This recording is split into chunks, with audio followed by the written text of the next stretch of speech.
Hello, everyone. Welcome to those of you who are joining us here on the Zoom, and welcome to everyone who is joining us also on the various social media platforms. We are being carried live, of course, through the Portuguese Beyond Borders Institute Facebook channel, but as well as through some of the other groups that kindly also put forth all of our work as well. And so this is actually our one of our last of the events for this semester. You always save the best for last, and so that's what we do. We have actually one more event on Monday with a talk in Portuguese about Natalia Correia with poet Henrique Levy, who lives now in the beautiful island of São Miguel in the Azores. But today we are having a fantastic presentation. We're having a wonderful conversation and around poetry, around translation, around culture, around writing, and that is with our friend Scott Edward Anderson. Scott is a poet. Scott lives now in Western Massachusetts, actually kind of between Western Massachusetts and San Miguel in the Azores. And he is, of course, has written, and let me just share with you his Facebook, I should say his website, and that way all of you could see it as well. There are some of Scott's books. Wine Dark Sea, which was his last publication, most recent publication, which is a wonderful book. I highly recommend it to all of you. Wine Dark Sea, and which we've talked about here and had actually Scott read from it here a few months ago.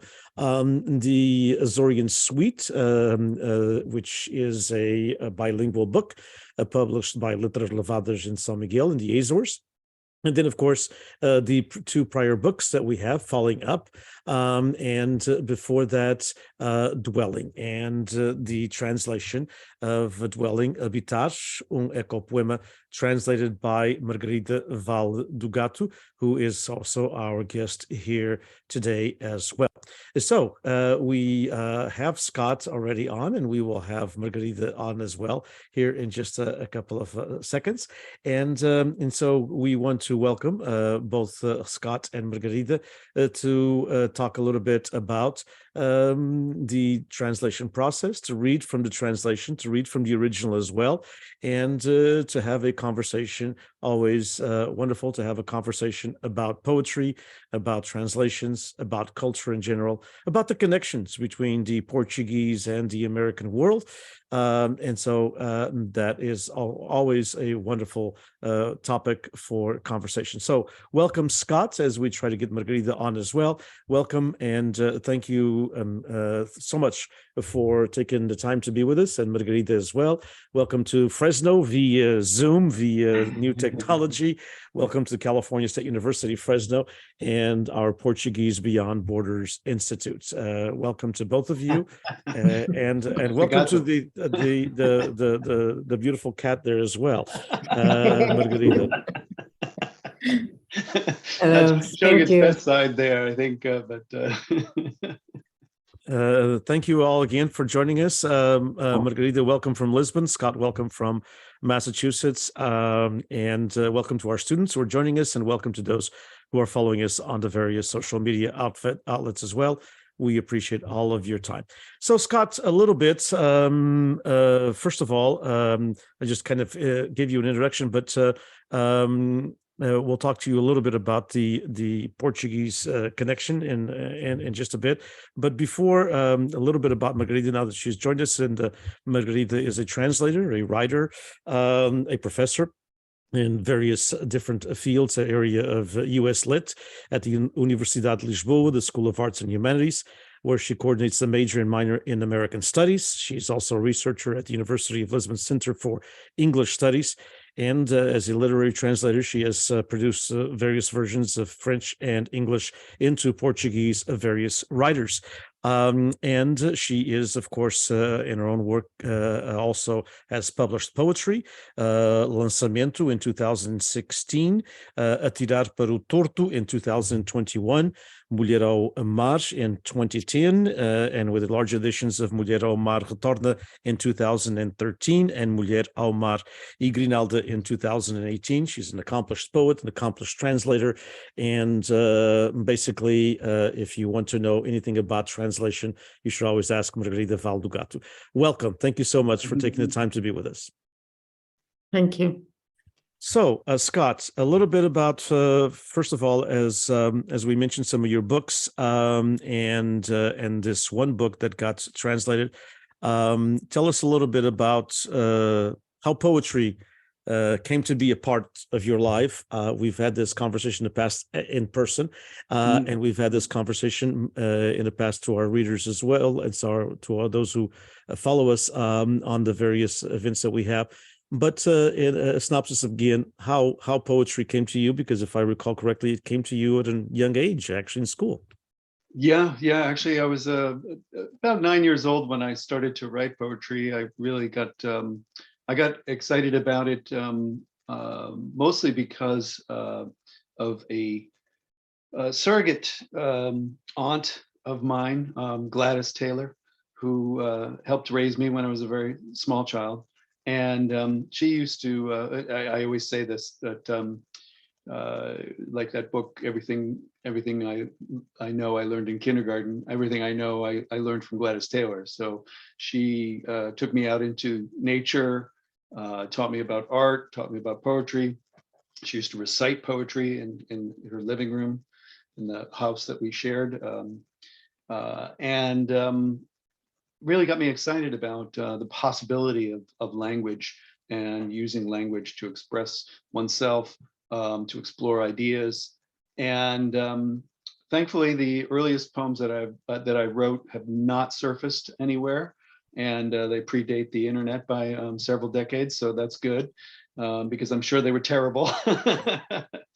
And then later on, when I was a teenager, around 15, I had two English teachers in my high school who really sort of cultivated my interest in poetry and in writing, and would inspire me by both encouraging me to write, reading what I had written, publishing it. My first poem was published by one of my English teachers in a little magazine that he did, and then by much like predating Amazon and their algorithm for suggesting authors and books, they would hand me books and say, oh, you should really take a look at this. If you liked this author, you'll probably really like this one.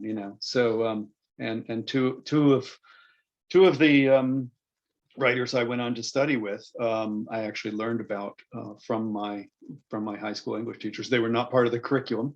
One was Gary Snyder and the other was Donald Hall.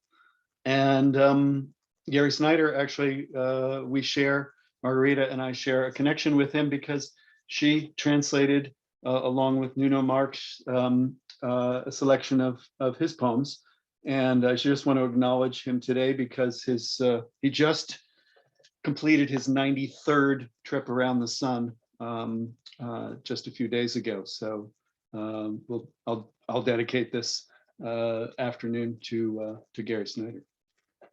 I'm glad you're doing that. Thank you so much, Scott. Magarida, in your case, how did, first of all, what in your throughout life made you or enticed you into U.S. literature, into American studies, into and into poetry as well as an accomplished poet?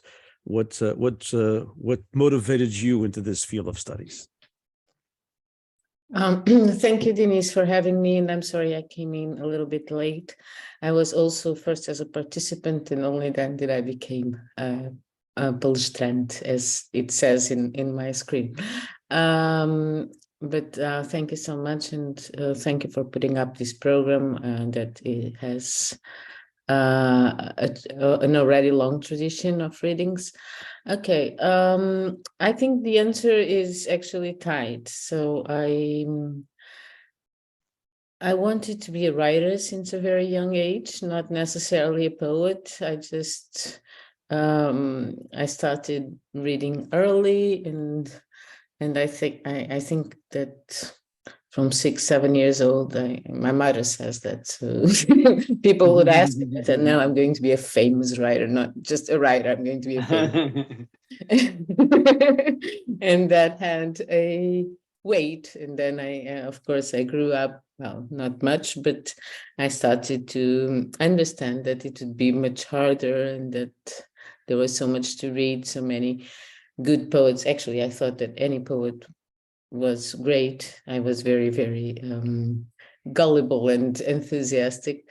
So at a point in my life when I was 12, and this is my Californian connection, my father went to do an MA. He was in the military and he went to the military school in Monterey. Mhm. And we all went with him. So my father, my mother, my brother. And at that time, I went to Martin Luther King Middle School. And so I had 2 years of English, and I suddenly had to, enroll in an English only school.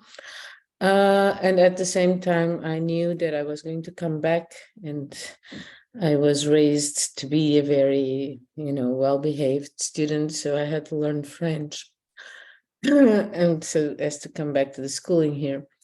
So I started dealing with these languages, and the best way I found to do that also, at a certain point, I started dreaming in English, and I was exhilarated because I always wanted to know what it was to dream or to have a different syntax in the brain, although I did not frame it that way.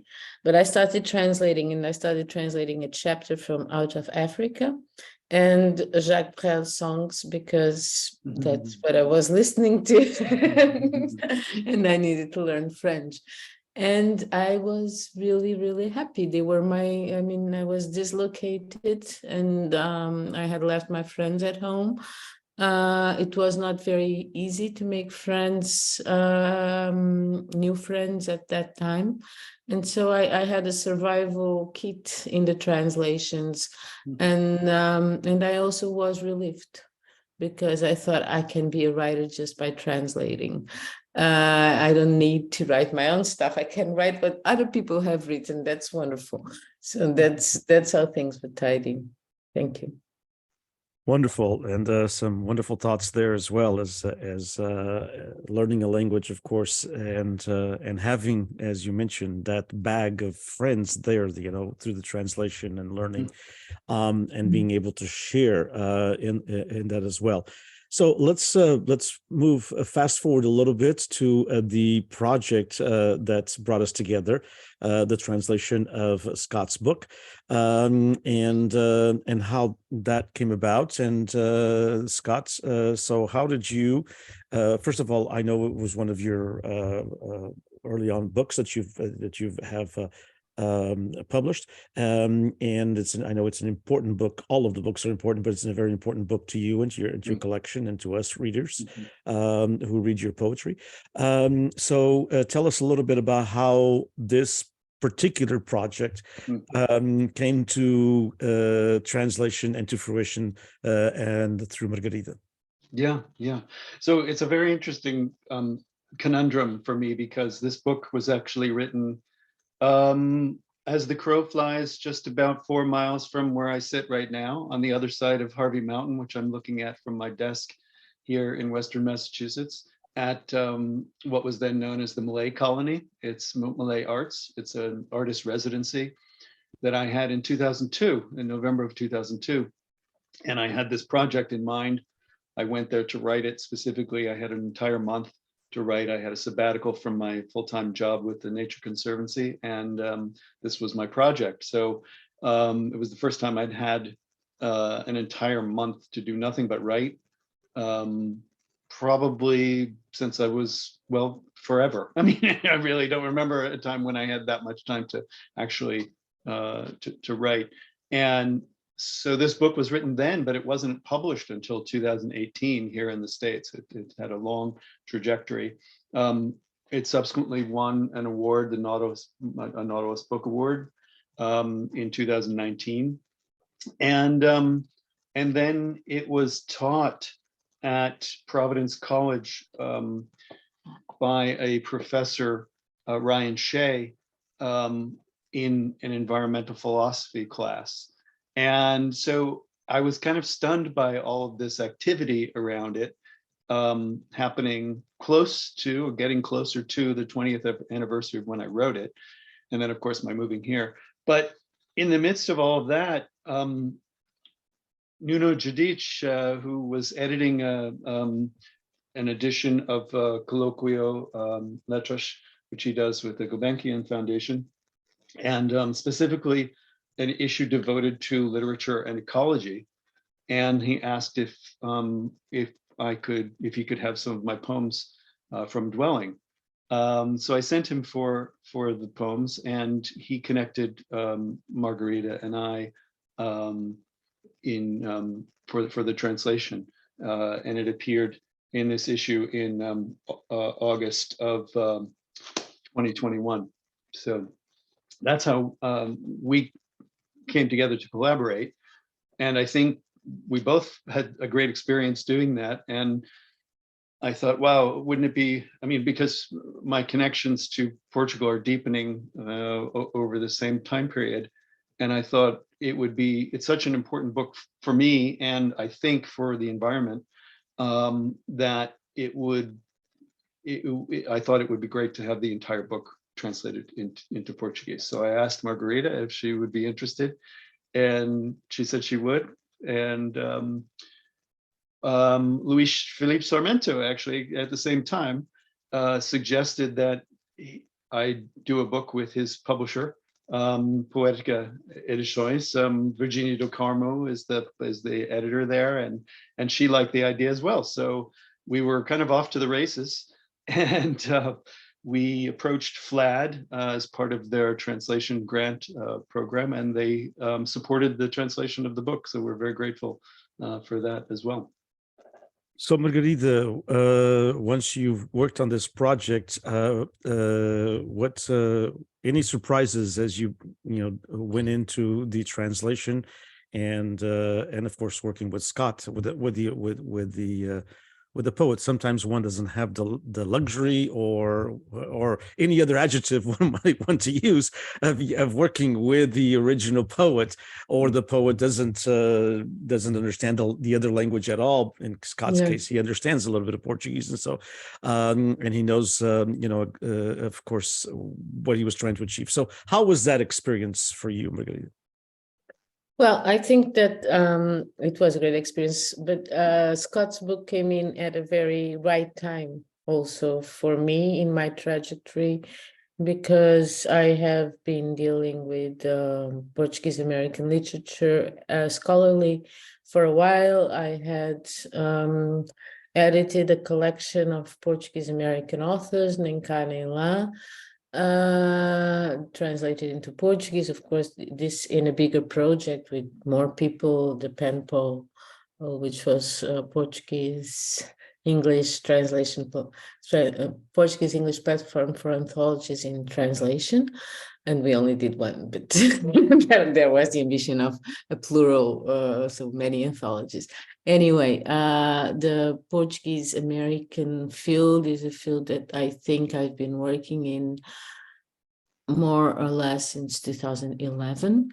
And on the other hand, since 2013-14, I began looking very earnestly into eco-criticism, eco-poetics, and namely by supervising a thesis on Gary Schneider, because there are many things we owe to our supervisees, and one of the things that filled my life was getting into this field through a student who was a postgraduate student at the time, and Marxi. Now he has his PhD, and he translated with me Gary Schneider afterwards.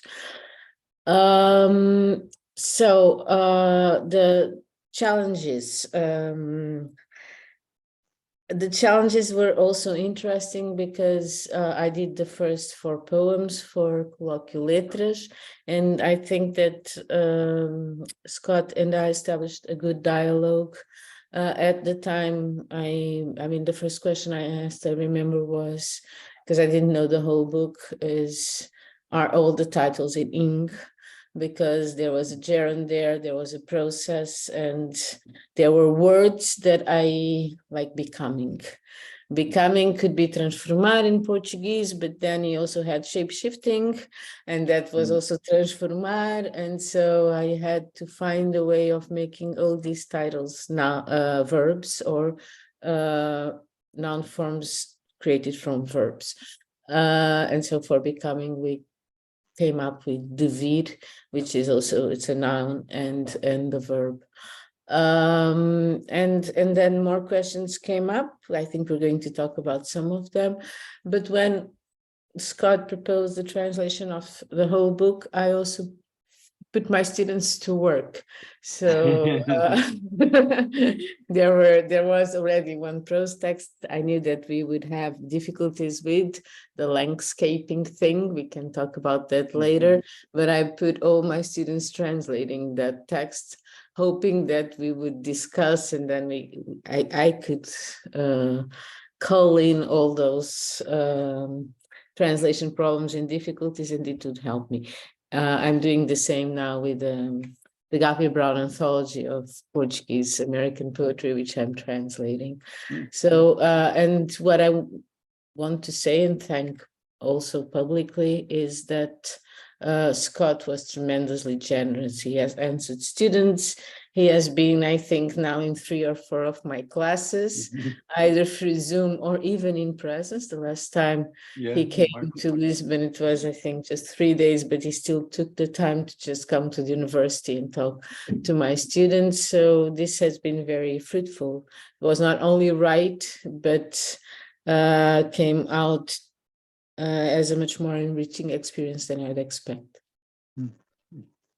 And from your perspective, Scott, these some of these challenges that Margarida mentioned, and some of these word findings, and some of these new words, and some of these creative words that you used, especially in this field, dealing, of course, with echo, with the ecology, with the with some of the challenges that we are facing as a planet and as a people.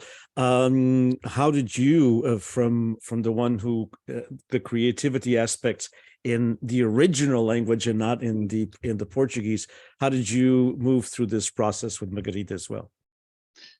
Yeah, I mean, it was I could definitely see there were going to be challenges, because I do use some neologisms or portmanteau words in various poems, but also in the prose. And I should just take a step back and explain for viewers who don't know the book, Dwelling and Ecopoem.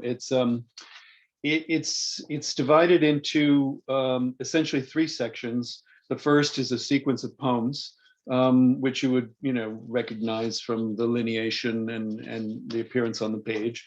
The second section is a prose questions, wrestling with some of the aspects of the raised in the poems, and some of the thinking that's raised in the poems. And then there's, across the bottom of the page of the original translation, we were not able to do this in the translation, unfortunately. I can't really show it because it's too much sunlight, but there's a poem that runs along the bottom of the page throughout the book, a sequence of short poems that explore the various meanings of to dwell. And in some of what I uncovered through the writing process, I found that I was wrestling initially in the initial project with the essay by Heidegger called Building Dwelling Thinking, which is where the gerunds come from initially, and I kind of kept that throughout the book. And I was wrestling with certain ideas that Heidegger had put forth about what it means to dwell. And in that process, I started thinking about different ways of looking at a landscape, different ways of looking at where we are on the earth.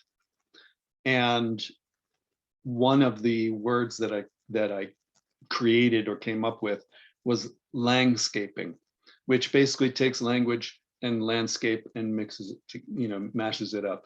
And so that I knew was going to be a very difficult word to translate into Portuguese. We had a very good session with Margarida's students. I think they had some very interesting suggestions.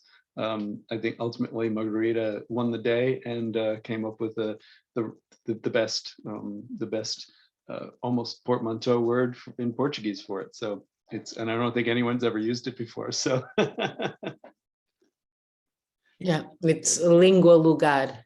Oh, it can function as a verb, but again, we are apt to read it as a noun, and that's you're listening to me, right? And that's one of the difficulties in creating these neologisms in Portuguese, is that some of them we will tend to read as more static than in the original, but still I think it works and people can, and I think that's one of the things translation does. It detaches our own language.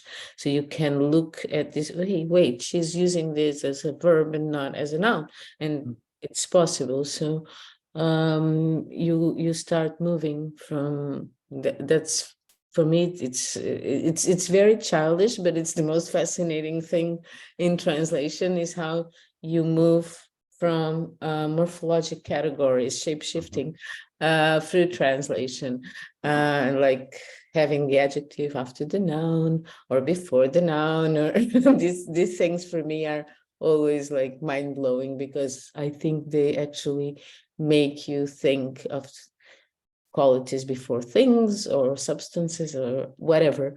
So it does change your outlook, because much of our, not all as we used to believe, but much of our knowledge and world is formed by language, I think. Indeed, it is. Indeed. So we've been discussing these different concepts and of course this different process, but might be a good idea, since we're kind of in a halfway point, to read from the work. So I'd like to ask both of you. I don't know if Scott, if you want to start in the original, of course, and then Margarida in Portuguese, whatever selection you feel you'd like to read for us. We'd be very, very much appreciative. Well, since it came up a few times already, let me read shape-shifting, I'll say that this poem has an epigraph from Homer, from the Odyssey. When young dawn with her rose-red fingers shone once more. Shape-shifting. Give the night back to the night, the stars back to the sky. Give the earth spinning in space back to the earth. The stars look black tonight. Give the moon, no, keep the moon. It is the stars we want to get back. Give the soil back to the isopod emerging to the surface. What is it looking for? Give the dawn back her rose-red fingers. She needs them more than the night. Give the blue jay back his morning, taken from him by the chickadee. Sounds are deeper in solitude. Give back to the sunshine what darkness is his. Give back to the night what light is hers. Stars, moon, clouds, shape-shifting. Blue jay into chickadee, into blue jay. Night into day. Into what? Harassed unrest? Give back to the earth what is hers. She will forgive you for taking it, or she will turn into a wolf. Now already I knew there was going to be a challenge because of the specificity of the species that I'm calling out, the blue jay and the chickadee. And, so that's another challenge, I think, especially with place-based work for translation. Indeed it is. And this is the Portuguese edition. I don't know if it has been shown already. I was thinking, well, that is a challenge, but normally it's something that we can easily solve through botanical guides or animal life books. Even, well, the problem is sometimes you don't have the right translation in Portuguese, or you don't have a common name for a Latin name because they are not endemic species. But then sometimes I also go by sound. So I do, and I think that we could hear these sounds, the sound of the chickadee, for instance. It's already not a onomatopoeic word. And I think one of the most difficult parts, and we heard the quotation from Homer, but at a certain point, we also had harassed unrest, which comes from the Heidegger essay that was just quoted. And as a good echo poem, this is research embedded. So there's a bibliography at the end of the book. And some of these are scholarly works, some of these are poetry works, some of these are contemporary, like Anne Carson, and some are more classical stuff. And that's also a problem for translation, how to create a tradition or how to refer back to the tradition that for English readers is more obvious than for us, especially when the books are not translated. Of course, when they are translated, it's also troublesome because you have to go to the National Library, find the translations, because it's also a homage that you're doing to other translators. But also there's this question of recognizing and building upon writing, which is a writing of the place in this sense of tradition. And it's, well, most of it's unsolvable. Not for Homer, because everybody knows the rose-fingered dawn. Transformar. Quando surgiu a que sede desponta, a aurora de róseos dedos. Homero. Devolve a noite à noite, as estrelas ao céu. Devolve a terra a girar no espaço à terra. As estrelas esta noite parecem trevas. Devolve a lua. Não, deixa lá a lua. São as estrelas que queremos devolver. Devolve o solo ao isópode surgindo à superfície. O que procura ele? Devolve a aurora aos seus róseos dedos. Precisa mais deles do que a noite. Devolve ao gaio azul a manhã que lhe levou o milharuco. Os sons são mais caros na solidão. Devolve ao brilho do sol a parte do escuro que é dele. Devolve à noite a parte da luz que é dela, estrelas, lua, nuvens, a transformar-se. O gaio azul no milharuco, no gaio azul, a noite no dia. No quê? Inquietação acossada. Devolve à terra o que lhe pertence. Ela perdoar-te-á pelo que levaste, ou transformar-se-á num lobo. Muito bem. E tem uma excelente tradução e, para além disso, também extremamente bem lido, como sempre. I don't know, Scott, but it sounds very good in Portuguese, probably just as good as your original. I think There's so. there's some musicality of the Portuguese language that's yeah, makes absolutely. poetry, And I think that Margarida actually brought some musicality to the translation that I don't know if others would have been able to do it. Yeah, because it she's a does. poet. Yeah, that's indeed she is, and a good one. And so let's and thank you so much for reading both of them. Let's talk a little bit more about translation, if you don't mind, and I'll start with Margarita.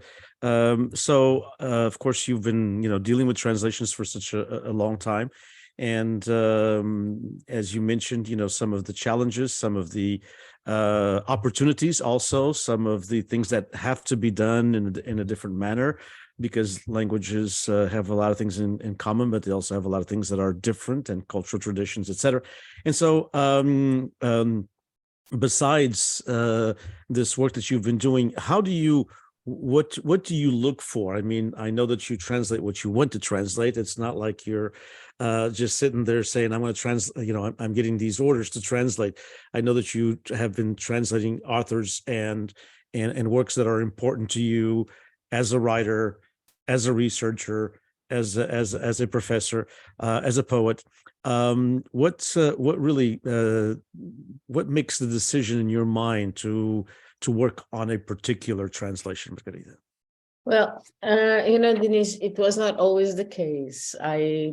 My first job was as a publishing assistant, and then I found out that this glorious job that I wanted to have, because I wanted to be a publishing assistant. Besides a writer, I wanted to be a publishing assistant. And I found out this glorious job was being a secretary and working in a place from 9 to 6 with no sun. And because I knew that translation was something that gave me happiness, I started saying, oh no, I'll do the translations. Maybe I can take a month off and do this translation at home. And so I transitioned to a translator. And for some time in my life, that was my exclusive way of living. And it's very hard to to survive as a literary translator, but it's also rewarding in other ways. So I always say that to my students so as not to discourage, because people say it's impossible. It's not impossible if you don't want a house with a pool. And if you don't have kids, maybe. So, but anyway, I had to accept everything. And actually, but I was also lucky to find good publishers. So there are authors I knew because I was asked to translate. A case in point is Henri Michaud, the Belgian poet. I was absolutely privileged and flabbergasted at what the material I was working with. So I made discoveries through orders, translation orders. On the other hand, now, there are books that you've been living with for so long that I don't know, and that's what I ask for. So when I'm given the chance, like, oh, maybe you could translate something for us. Generally new independent publishers, the market of mainstream literature is getting very tough for translators. And as a translation teacher, I feel the responsibility not to accept those contracts that take off your copyright. So generally, I work for independent publishers because I can, because I'm a professor in the university and I no longer have to live off this. But anyway, so my the translation that I'm doing now, and it's being it fills my days. It's that 2-hour day of complete joy. 2-hour part of complete joy of my day is Lawrence Ferlinghetti, and I'm doing the Coney Island of the Mind. And one of the reasons why I really, really wanted to do this book is that I had come up with what I think is a very good title. It's Uma Manta Rota de Mente. For those who are listening to us, Manta Rota is like this beach in the Algarve, where it's very popular. Everybody goes. There's not an amusement park in Manta Rota, but it has this feeling of many activities, people playing ball, and also like kind of cheap. And then the name itself is the quilt, so it's perfect. And I always wanted to do this translation ever since I came up with the title. But it's not only that. I really think it's a great book. It's a book that has sold a lot, and people have perhaps looked disparagingly at it. But I find, it's Ferlinghetti needs a revival as well. Just as Snyder. Yeah. Yes, indeed. Yes, he does. Even here in America, he does. Not just in translation, indeed. And you mentioned about, of course, the just from the title, and all the nuances that go around, and all of the different connotations that one has with it.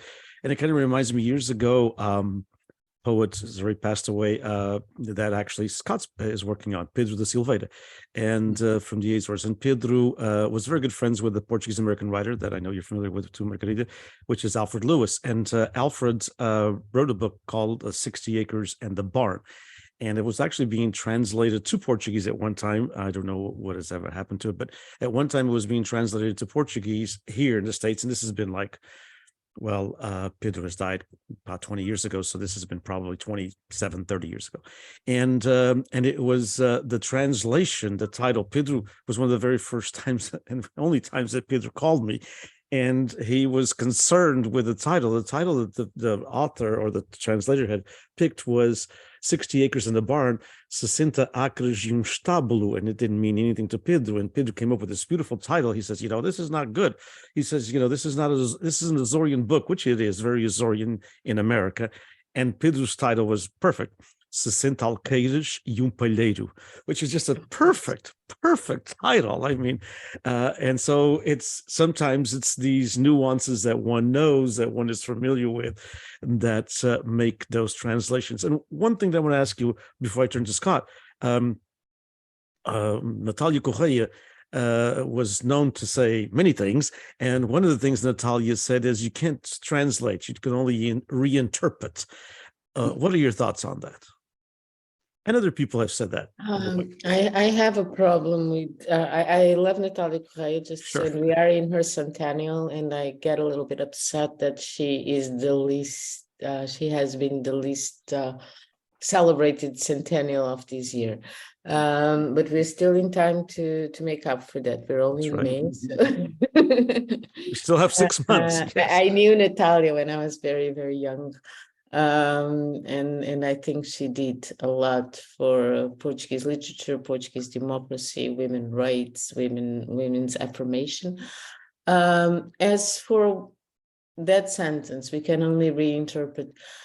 For me, there are many synonyms of translation, and we also know that translation in different languages means different things. Like the Chinese, it's the turning of the page backwards and forwards. So yes, a translation is a reinterpretation. It's a recreation. The latitude is often in our perception, not so much in the, so there are things that you pick up and it says a version or a gloss even, and you go there and it's, it can be a translation. Others would call this a translation. So it's interesting to think of all these different conceptions of what is translation that people have on their minds. But in the end, there is this, because translation is also translation around the sun, so it's it has a big latitude itself. So yeah, of course we are reading. Every translation is a reading, and that's the important part of, I think, this sentence by Natalia, is that if it's a reinterpretation, you have to do it again. Sure. And the fact that you have to do it again gives life to the original work. Like Camões, we can only read it in Portuguese one way, but fortunately in English we can read it many ways, in ways that perhaps are more pleasurable and useful for our present than the 16th century Camões, with all the honor that he's due. Wonderful. Very well explained. Indeed. Scott, you've been working with translations yourself, of course, when you're within your own work, this work with Magarida, the work, your Azorian suite, which you worked with in part with Eduardo Betancourt Pinto. And I know that you're working on some translations of Pedro da Silveira, other what's that? And Nemesio, of course. That was I was going to mention, of course, and Cruzeiro das Ilhas and a couple other things as well, and some of the other Portuguese poets that you've translated and worked with. So, how did translation come to you as well? And what are some of your takes on it and your challenges and some of your thoughts as well, more importantly. Well, before I answer that, I should say that I quote the Canadian poet Anne Michaels in Dwelling, where she says reading a poem in translation is like kissing a woman through a veil. So just to add that to the which sounds a little more evocative than what Natalia Correia said to say about it. But for me, I consider myself an accidental translator. I mean, I first started to tried to learn Portuguese when I was rediscovering my roots in the Azores, well, and in Portugal, back in the early to mid 90s. Actually, I came across it was a translation. I know I have it here somewhere, of the Lusiads that initially captured my attention. It was a prose translation by William Atkinson. I'm looking over at my bookshelf there because I know it's there. Where is it?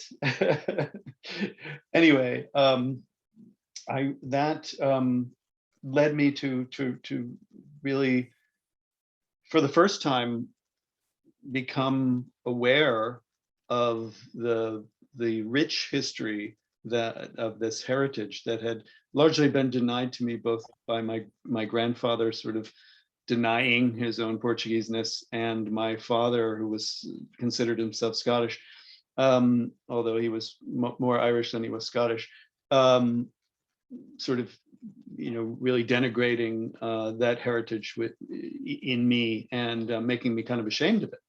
So when I first started to explore this and see that there was a rich tradition, not only historically, but also in literature, I thought, well, I'm going to have to learn the language.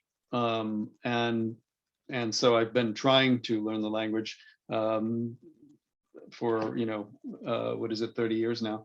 And I don't consider myself fluent, although I can read well and understand pretty well.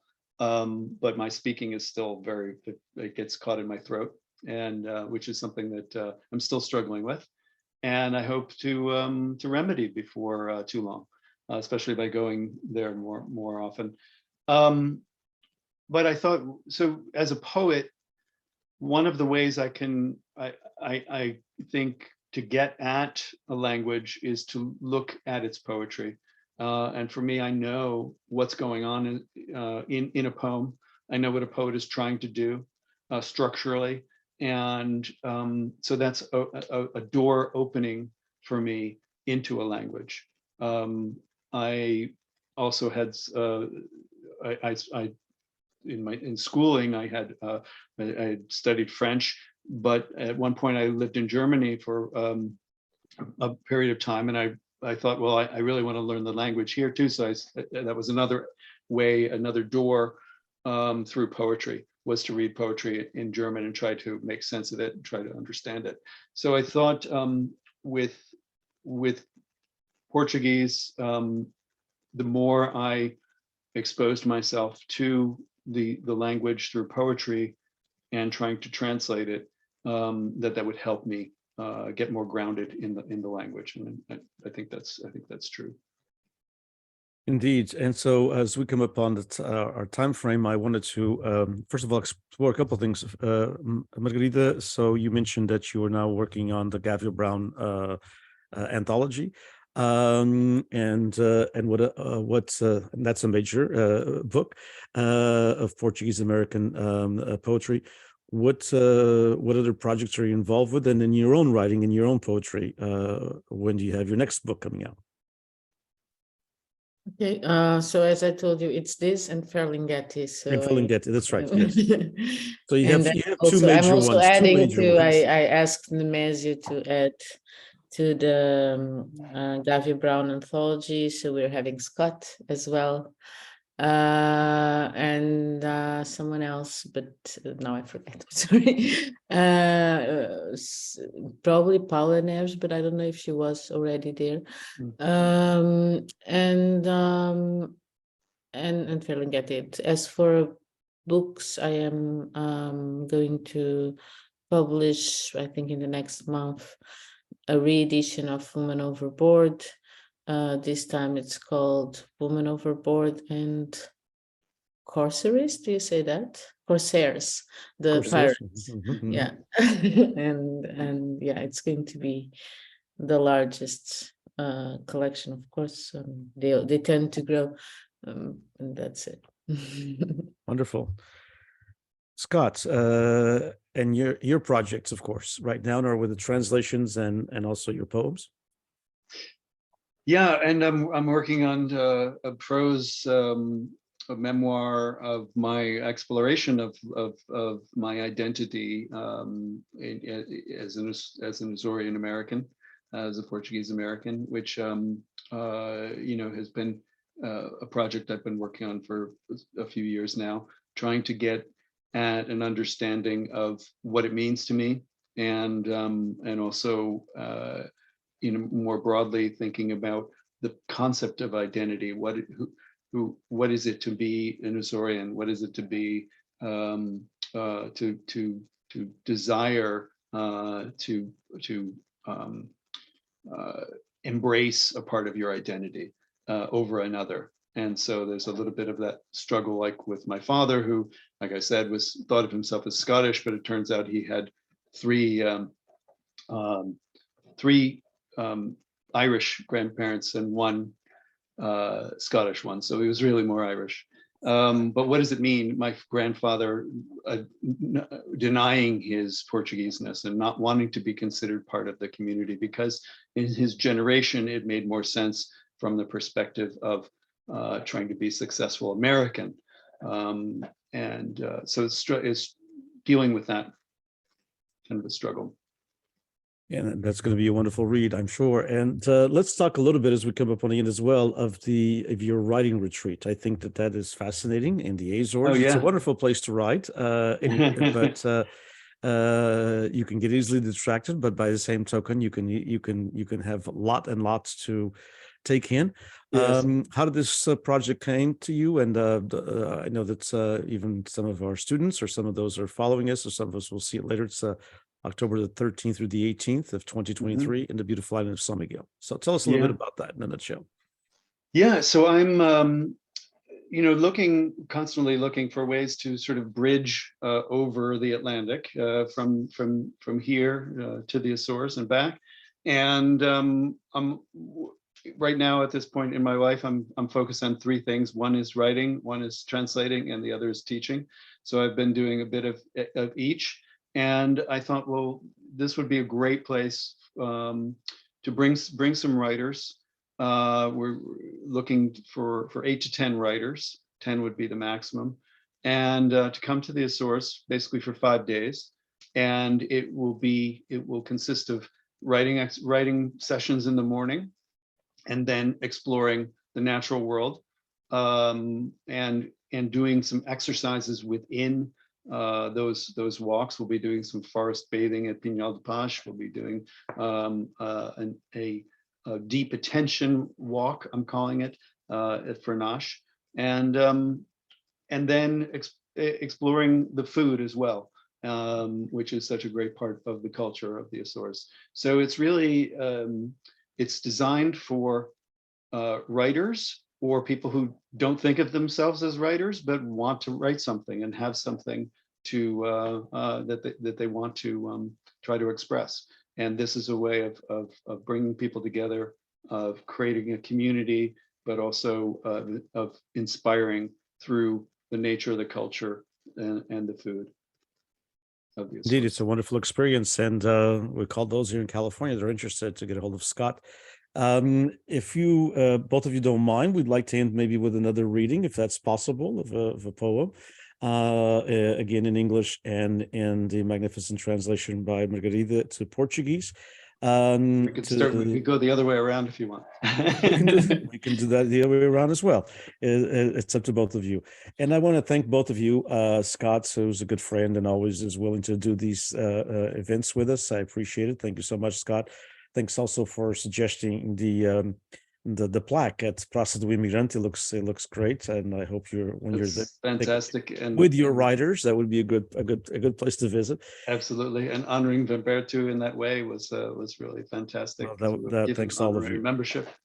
And indeed, and Margarida, looking forward to, of course, continuing to read your work, continuing to read your translations, continuing to continue to, as a mere student of translating, continuing to admire what you do, because you are a role model for all of us that aspire to be translators one day. Not true. So thank you so much, But I really Magarida. like to do that. I know that you're very busy, and I truly, truly appreciate your time as well.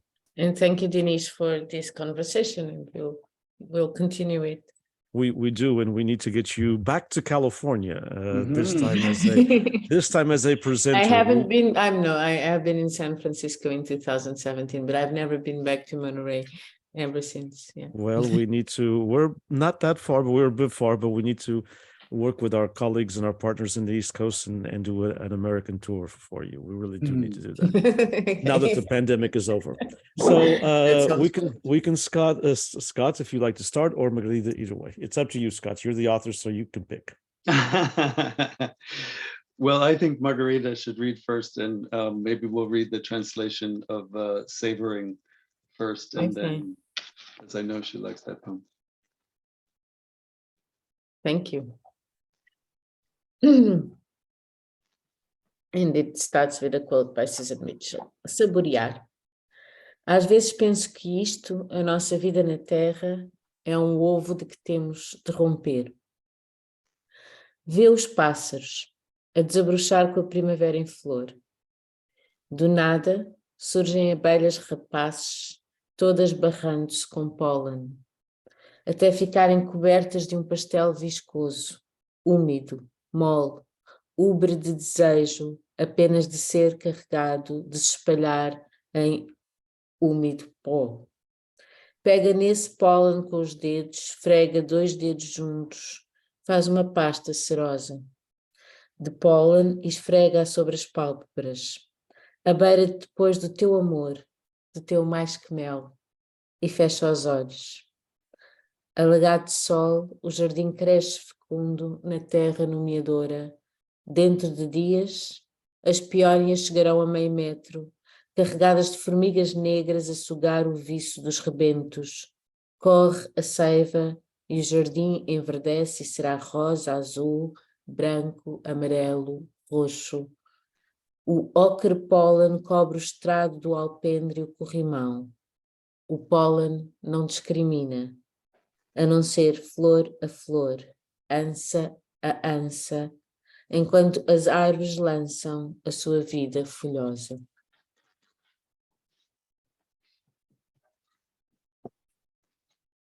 Savoring, and the epigraph from Susan Mitchell.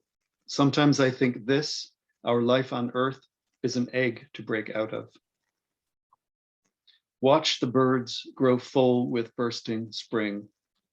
Rapacious bees come from nowhere, covering themselves in pollen until they are loaded with murky pastel. Humid, torpid, full with desire only to be laid in humid dust. Take the pollen on your fingers, rub 2 fingers together, make an oil pastel of pollen, and rub it over your eyelids. Now go to your lover, your bee's knees, and close your eyes. Sun-drenched, the garden grows fecund in the naming earth. In a few days, the peonies will be 2 feet tall and laden with black ants, sucking the swelling buds. Sap runs and the garden grows green, then pink, blue, white, yellow, purple. Ochre pollen covers the porch deck and rail. Pollen does not discriminate, except flower to flower, sinus to sinus, as the trees give out their leafy life. Wonderful. Thank you both again. Thank you, Scott. Congratulations on the translation. Thank you, Magarida, Gato as well. Thanks for this magnificent hour that you spent with our students and our community. On behalf of the Portuguese Beyond Borders Institute at Fresno State, California State University, Fresno, I thank both of you. I thank those of you who are joining us. Take care, everyone.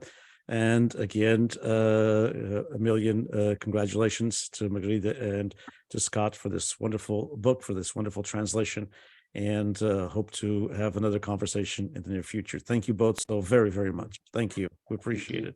Thank you. We can. So much. Take care, everyone.